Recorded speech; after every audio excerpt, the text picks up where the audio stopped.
What is an adverb? Well, adverbs help to describe an action, modify adjectives, and they can even help to describe other adverbs. Sometimes they are one word, and sometimes they are phrases. There are 6 main types of adverbs that people use to give clearer meaning to their sentences. They are adverbs of time, adverbs of place, adverbs of manner, adverbs of degree, adverbs of comment, and adverbs of frequency. Here's what they do. Adverbs of comment show the speaker's feelings or the viewpoint on an action. Adverbs of time describe when or for how long a certain action happens. Adverbs of place talk about the location where the action of the verb is happening. Adverbs of manner describe how you do an action. Adverbs of degree explain how much an adjective or another adverb applies to the action or the thing being talked about. Adverbs of frequency explain how often an action happens. Now that you know what they are, let's take a look at where they go.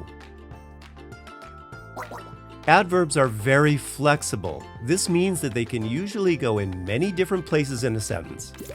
However, here are a few general rules that you can use.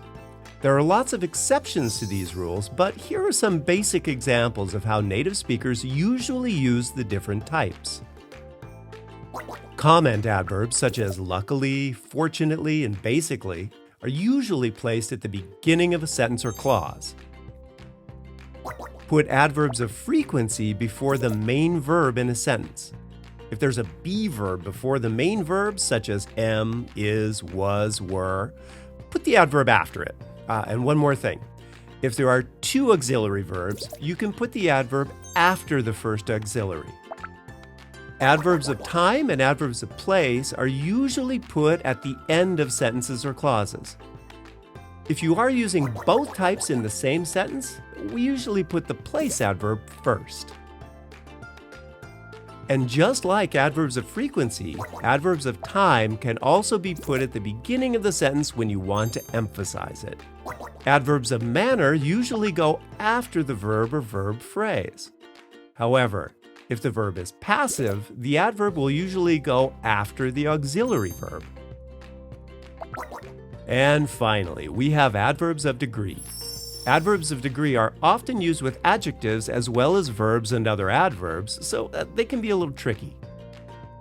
Here are some basic examples for you to try. Words like almost and nearly are often used before a verb or verb phrase.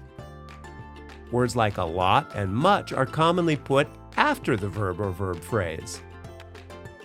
Strong adverbs such as absolutely, extremely, and very go in front of the adjectives they are describing.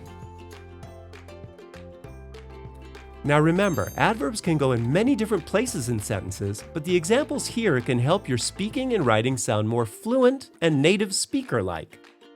If you practice using these general rules, you'll make yourself more easily understood to your audience, and that's what fluency is all about, isn't it? Thanks, and good luck.